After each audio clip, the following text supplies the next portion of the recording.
Welcome back to Linda's Pantry. So today I'm going to do a video that I've been being asked a lot of questions about. Dehydrating, how do you use it? How does it rehydrate? How long does that take? How long does it store for? And I thought, I'd go through and answer some of those questions and show you how well some of these vegetables and fruit rehydrate and what I use them in, and then you can go any way you want, any direction you want with the stuff that you dehydrate. So I hope that this inspires you to stay with me, and this will be a quick and easy video. And if you like this, go ahead and give me a thumbs up, share it on your Facebook page, go over to my Facebook, hit that like button and join in on the conversation. And right next to my Facebook link is the Wild Tree link in the description box below. You can go over there and shop for all organic, all natural products. All right, so that being said, let's go rehydrate some of the dehydrated food and have a little talk about what you can use them in. All right, so I'm glad for those of you that stayed with me on this. This is kind of fun to do every once in a while anyways, and it gets me back in the mood to use things that I might be a little hesitant or had forgotten about. And so what I've got here in the background, I have, this is shredded zucchini, this is chunked zucchini and yellow squash, and this is dehydrated potato hash browns that I've got frozen and dehydrate them. This is carrots, diced garlic, and cremini mushrooms. I've got some tomatoes. Now these were just cherry tomatoes that I cut in half and dehydrated. This is red bell pepper that I did 9 of 2011, and these are pears from 10 of 2011. And the reason that's important is I put them in these Mylar bags. I do not have an oxygen absorber in there. I use them whenever I want, but they literally are that old and they're still perfectly fine without the oxygen absorber. You can order these bags online. Just honestly put in your Google search Mylar bags or Ziploc Mylar bags, because these do have a Ziploc on them, and you can get them in all different sizes. So that being said, in the bowls here I have spaghetti squash, and this comes out just a really neat texture. I'm going to actually use this in my dinner, so I've got a little bit more of that. I've got the tomatoes here, the zucchini. These are green onions that when I got these on sale, I just cut them all up and said I'm going to dehydrate them, and I use them a lot in casseroles and soups and stews. The mushrooms, I've got the red bell pepper, and these were roasted red bell pepper, so you see some char on there, and it really, the flavor is amazing. Okay, and we've got kale. So what I'm going to do is I'm going to go ahead and start the rehydration. And really, you're just going to make sure that it gets covered in some boiling water, and that's all there is to it. Now, when I do a soup or a stew, honestly and truly, I do allow for more water because it's going to take up some water. I mean, it's got to rehydrate. Some things rehydrate way faster than others. Like the green onions rehydrate really fast. Your kale, and spinach, those kinds of things, the garlic, that all rehydrates very fast. So I think I want a little bit more water on the pears, maybe some, and I don't throw any of the water away either. I think that's a mistake. If you throw the water away, all the vitamins and nutrients that got trapped in there in the first place in that process are going down the drain. So I use it in whatever I'm going to make, or I use it, put it together and make kind of a vegetable stock. So you can see how fast this spaghetti squash is coming right along. The harder vegetables, some of them never rehydrate to a really hard or soft state again.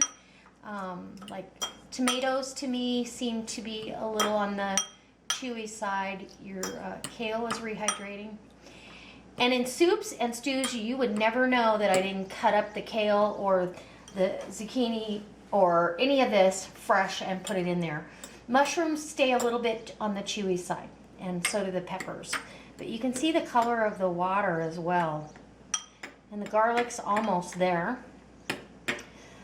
So, I did want to tell you that I do vacuum seal my jars after I'm done getting stuff out. I vacuum seal the big jars, and if I store them in little jars. And then I'm going to move to, while this is doing its thing, I'm going to move to, I get a lot of questions on how I dehydrate chicken or beef or pork and all that. And I really don't do that. I've tried it a few different ways, and I did not like how it rehydrated. So I buy freeze-dried chicken or a canned chicken. I do beef jerky, but again, I wouldn't have it for a use in a soup or a stew or a casserole dish necessarily, because it would never rehydrate back to its original state. So I love canned roast beef. I have videos on that and how I do my roast beef, and so it's I would say that's my favorite canned product. So I hope that clears up. I don't dehydrate meat for consumption, you know, like we would use. I freeze it or I can it, and so that's answering that question. I'm going to give this a full 20 minutes, even though we can tell that the spaghetti squash looks done. I better have a bite and see. Feels done. Not quite. It's still got a little crunchy texture to it, so it's got a minute to go. So we're going to give this a full 20 minutes, and that's kind of your guideline for a vegetable. But of course, if you're putting in soups and stews, you can do whatever you want, right? And put it in there and just forget it. It's great for crock pot stuff. Give you a close-up of these here as they're rehydrating.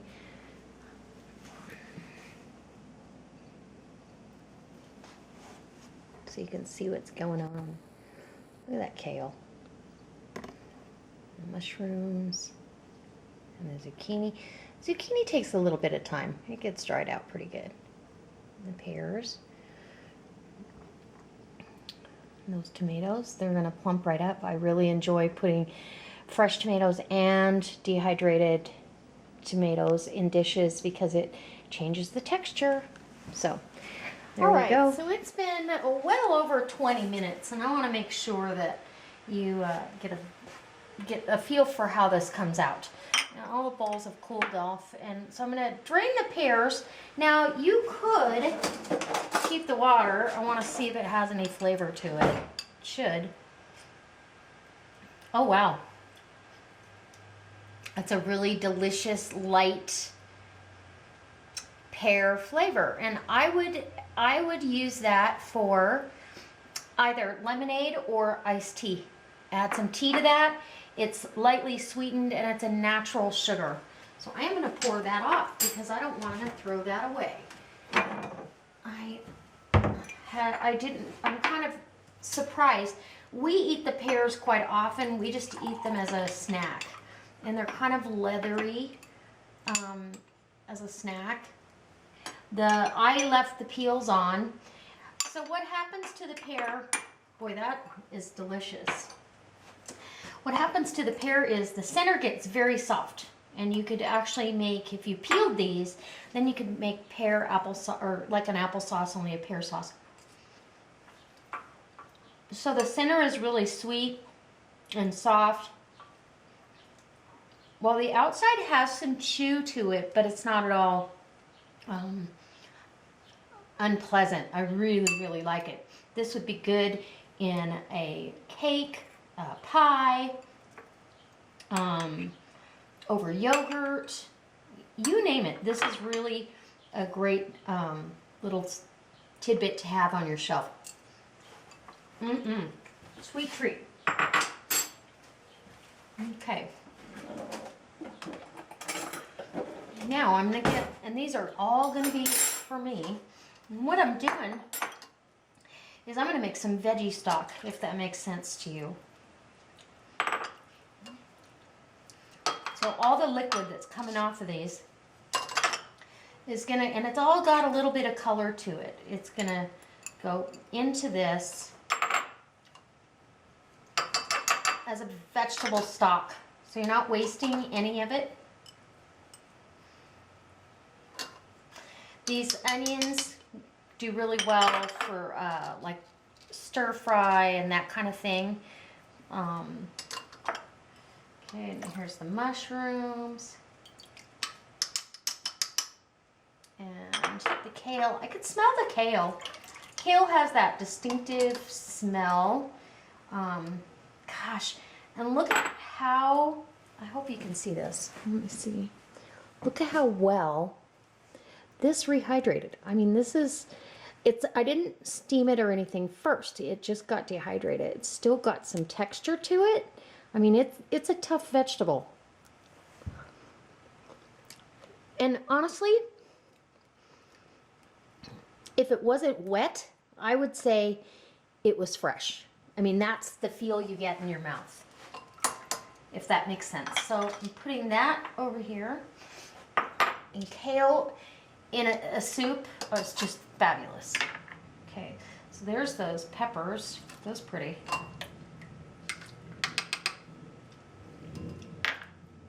Garlic, I don't know if it has much liquid. It does have a little bit. And last but not least, my spaghetti squash.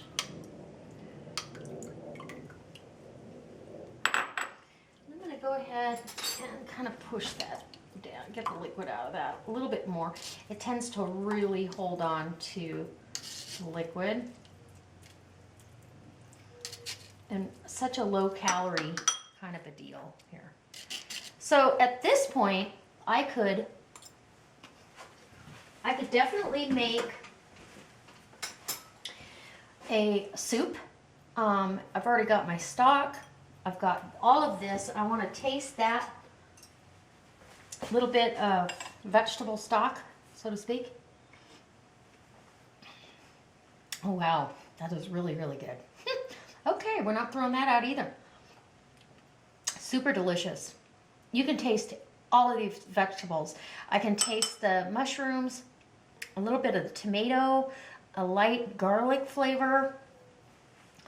Fabulous. So now I'm like at a point where I think I'm gonna make a little pot of vegetable soup, and I'll throw in some pasta or some beans, and I've got a really healthy way to have my dehydrated vegetables, and I can have the fruit on the side. Okay, so I'm going to put this all in a pot and get you over to the stove and let you see what I do. All right, so now that we've decided to go ahead and make a soup with this, I'm thinking, how wonderful is this to have your dehydrated stuff. So I'm taking all the liquid off of this. Now, obviously, if I was going to start out to make a vegetable soup, I would just throw everything in here and let it simmer for 20 minutes. But I wanted to show you, if you're doing things singly, you can actually just put it all together that simply.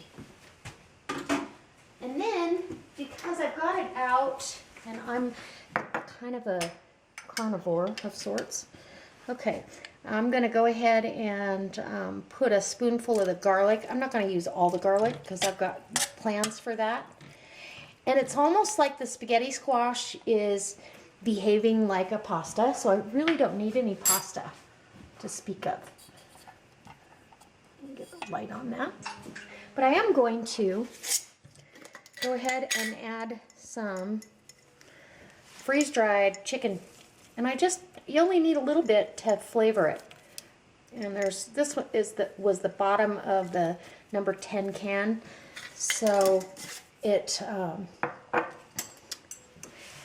gets a little powdery, but it still flavors excellent. Now, if you wanted more stock to this, and I might, you can add some more water. I'm just going to add a little bitty bit. And some red pepper flakes, because I like it spicy. And boy, what a quick and easy dinner. Little pepper. Now, notice that I have not put any salt in here. And honestly and truly, these veggies, I don't think they're gonna need it. I think that a little squeeze of lemon juice and you are good to go. So we're gonna bring this up to temperature and I'll bring you over when I serve it up. All right, I'll be right back. Okay, so here's the end result of our beautiful soup. And I can't call this a veggie soup because I did put the freeze-dried chicken chunks in there, but beautiful nonetheless. And it smells amazing. I did add a little bit more water, about a half a cup more water, because honest and truly this stock is pretty strong on its own. Now you could, this is enough for 2 people, but you could definitely make this in a bigger batch, however you like. So I'm going to bring you in for a close-up so you can really get a good look at it, and hopefully it will cool down to a temperature that I can actually eat. All right, I did have to let this cool just a second. It's still super hot, but I'm gonna get a bite of that chicken. The chicken rehydrates super fast and it really holds its texture well. Get a bite of the chicken, the kale, a little bit of the spaghetti squash. It smells incredible. Okay, give it a taste.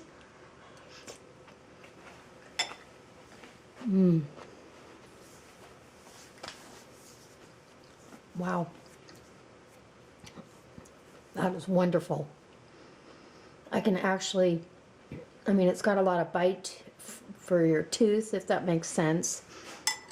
Not too much, so I mean, it's not chewy. I'm going to give a bite of the potato, or mushrooms and tomatoes, not potatoes.